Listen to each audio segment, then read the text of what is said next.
নমস্কার সম্মানিত ভিউয়ার্স, আশা করি সবাই ভালো আছেন। আমিও ভালো আছি। কৃষক আপনাদের একদিনকে দেখাইছিলাম যে দিগন্ত মণ্ডল নামে একজন সম্মানিত কৃষক, তিনি তরুণ প্রজন্মের একজন কৃষকতা।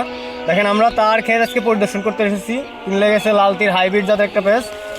আপনারা দেখেন যে তার পেজের ধরন, যে তার যে একটা পেজ লাগাইছে, এই পেজে তার ধরনটা দেখেন, আর তার লাগানোর ইটা কত কোয়ালিটিফুল এবং কত সুন্দরভাবে তার পেজের গঠন। আপনারা আর একটা জিনিস লক্ষ্য করবেন যে সে তার এই পেজ লাগানোর ক্ষেত্রে একসাথে কিন্তু দুইটা ফসলের উৎপাদন করেছে। যেমন এখন হচ্ছে রোজা, সামনে কিছুদিন পর, আজকে হচ্ছে 15 তারিখ, তার 2 থেকে 3 দিন পর কিন্তু 18 তারিখ থেকে রোজা শুরু হবে। এই রোজায় সে যদি ইচ্ছা করে যে তার এই যে পেজের যে কালি হয়েছে, এই কালি কিন্তু সে যদি বাজারে রপ্তানি করতে পারে, তখন সে কিন্তু একটা ভালো পরিমাণে অর্থ উপার্জন করতে পারবে। এক্ষেত্রে দেখেন যে আগর পেজ লাগানো নিয়ে আমরা যে কাজটা করে থাকি, যে আগর পেজ লাগায়, আগর জাতের পেজ কালি, এই থেকে কিন্তু একটা ভালো একটা প্রফিট উৎপাদন করে। যে পরিমাণে কালি উৎপাদন হয়েছে, এই কালিতে সে যদি বিক্রি করে, সে কিন্তু ভালো একটা প্রফিট পাবে এখান থেকে।